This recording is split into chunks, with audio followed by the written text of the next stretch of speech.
the shot to be really good, but also has a bad shape that I'll add to the flavor.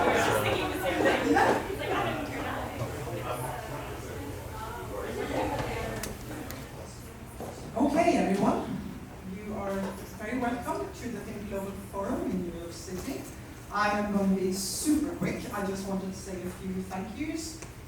First of all, thank you to Ambassador Mullhall for opening this event and for joining us for dinner tonight. We're delighted.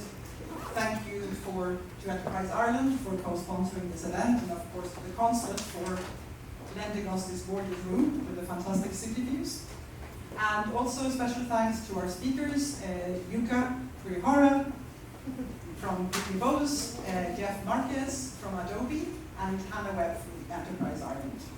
So enjoy yourselves, and so we start with Ambassador Mulhall. We're going to do Yuka, Jeff, and Hannah, and then we'll end with some time for networking and drinks and stuff before we go off for dinner. So thank you very much. Have a good time. Thank you very much. It's a pleasure to be here, and I thank you, Mr. Tech, for inviting me here, and obviously our colleagues at the Consulate and Enterprise Ireland for putting this event together.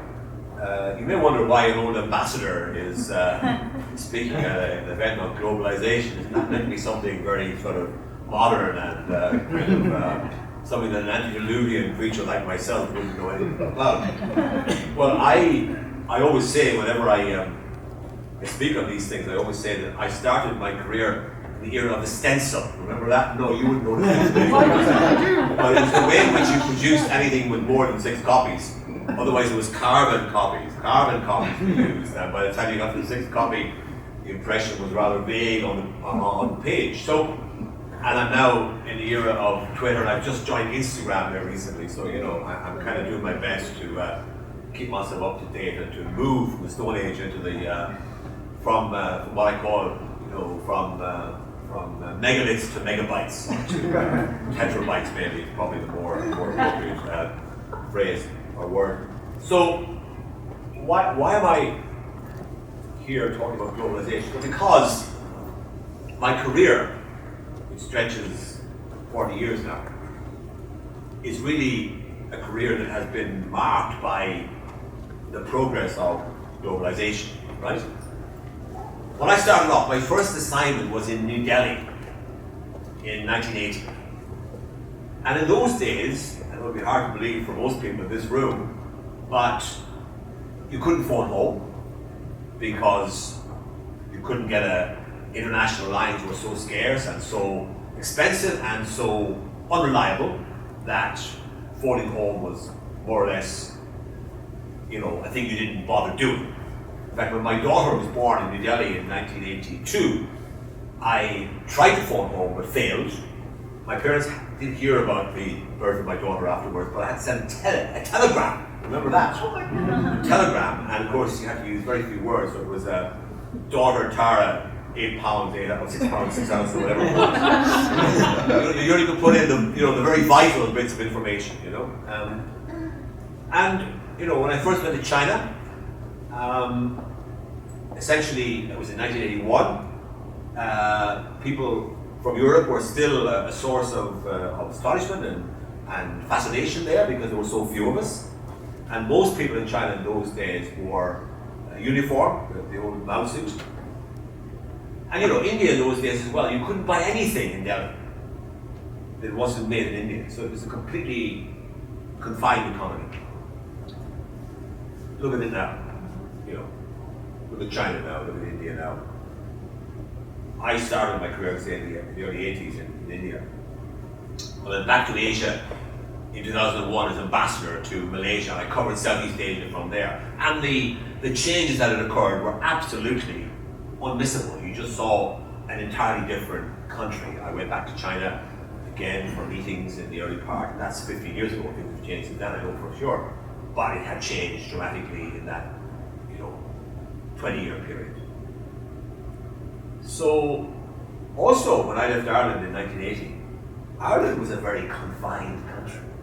I mean, it wasn't that we didn't have foreign produce available. Of course we did, because we were then part of the European Union for 7 years, so naturally our economy had opened up.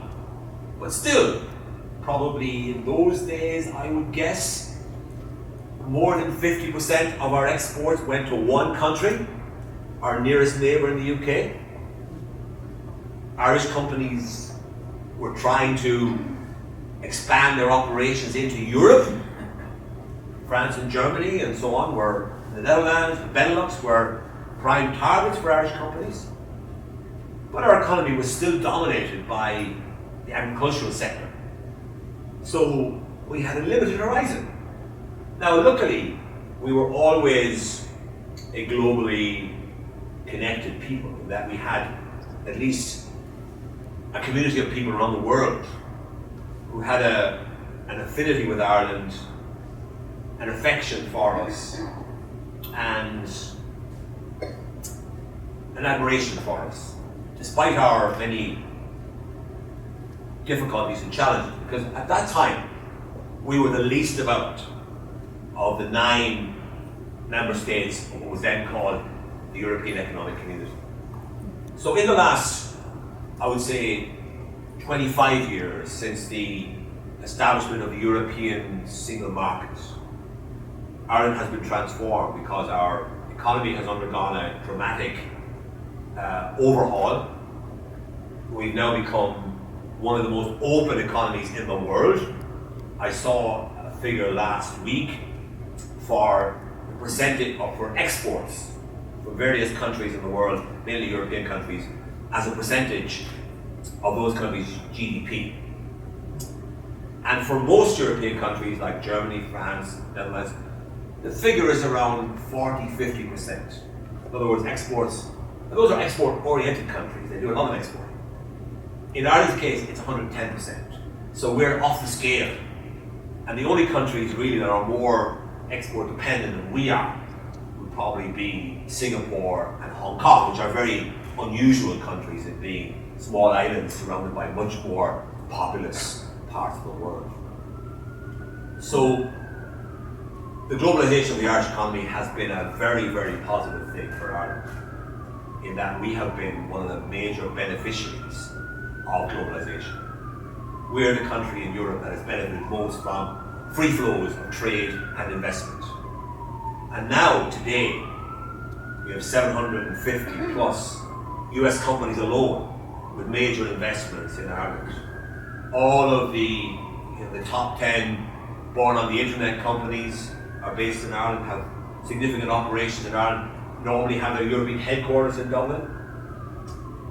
We have 9 of the top 10 pharma companies. We have top 10 medtech companies. So we really have become a hub for high technology exports based on a combination of inward investment into Ireland by these American companies, and then an increasingly dynamic and outward-looking Irish-owned sector of our economy. And Visitech is a very good example of that phenomenon, because today, remarkably, there are more than 500 Irish companies with investments in the United States. And between them, they employ 100,000 people. And I would predict that it won't be long before Irish companies employ more people in this country than American companies employ in Ireland. Because our economy is changing, and Irish companies are growing their businesses and are much more globally connected, because they understand, they realize that you cannot have prosperity in a single country with 5 million people. You have to look out, you have to find an outlet for your energies and for your innovations around the world. And America has become a country of choice for those Irish companies seeking to grow their businesses. America is a rich it's a rich hunting ground for Irish companies looking to grow their businesses. Which brings me to Visitech, and I think it's also entirely appropriate that a country that's one of the most globalized in the world, with a long tradition of being a global people, because the Irish, mean, you have 80 million people around the world that have an Irish background because of the massive emigration from Ireland that took place in the 19th century, especially to the United States, but also to Canada, Australia, and elsewhere, Britain as well. But because of being a global people, it's entirely appropriate that Vincitech is supporting some of the world's most iconic brands to optimize their global commercial potential, and that it's been doing this since 1997. So it's really, it was an early mover in terms of Irish companies looking for opportunities outside of Ireland. There was a time, by the way, when an Irish ambassador would be sacked if he encouraged Irish companies to invest outside of Ireland. But today we understand that our companies can only be viable if they find a niche for themselves in the global economy. In the European economy, first of all, but also in the United States, and then beyond in the environment that's provided around the world by the global economy.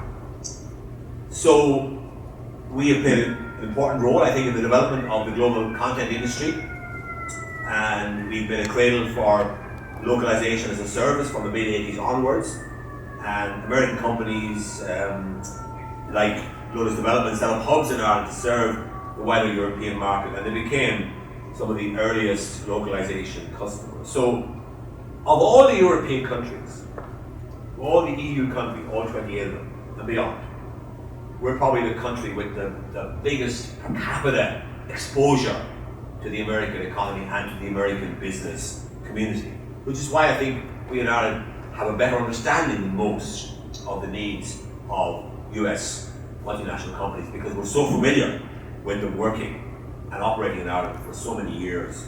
I was just today, had lunch with some people from Pfizer, and Pfizer started their operations in Ireland in 1969, 50 years this year, and they had started off with 15 employees. They now employ 3,700 people.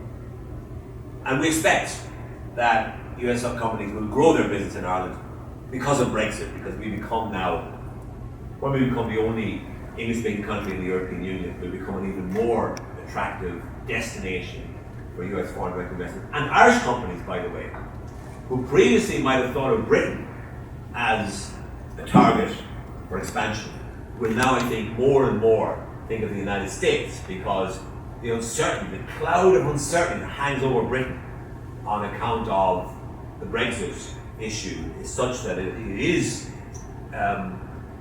putting a barrier. It is acting as a disincentive for Irish companies to expand their business in the United Kingdom. So I'm happy to be here for the Think Global Forum. I think it's a very good initiative, powered by Vincitech, to bring together global individuals, including forum participants, industry experts, speakers, and so forth. It's designed to provide insights and thought leadership in the context of technology, travel, entertainment, manufacturing, life sciences, retail, e-commerce, and a growing number of sectors around the world. I obviously am not part of any of those sectors, but I am part of the sector called public affairs, government, and diplomacy. And in that, global networks are even more important now than they were when I started. In fact, they're hugely more important now than when I started my journey in this career 41 years ago, when Ireland was really taking baby steps. Now we're taking great leaps forward, and we now have a policy. Our government's policy is called Global Ireland, launched last year. And that policy is aimed at doubling Ireland's global footprint over the next 10 years, with the opening 25 new missions, new diplomatic missions. When I started in our foreign service, we had less than 30 missions around the world. By the time the Global Ireland policy comes to a close in 10 years' time, we expect to have more than 100 diplomatic missions. So we will have grown our global footprint enormously. But there's nothing more important for me anyway than growing and deepening our links with the United States. We have a traditional link here provided by the 35 million people in this country who identify with Ireland. And I can tell you for a fact that even though many of them are 3, 4, 5 generations removed from Ireland, they continue to have an affection for our country and a concern for our country's interests and future direction. Wherever I go, I am uplifted to come across people of Irish descent with such a positive attitude towards our country. So thank you very much for inviting me here. I won't be able to stay for all the proceedings, but I will be back for the important part. Well, for one of the important parts. This evening dinner. And I shall see you all there, but I'll be here for a few more minutes. Thank you very much. Thank you.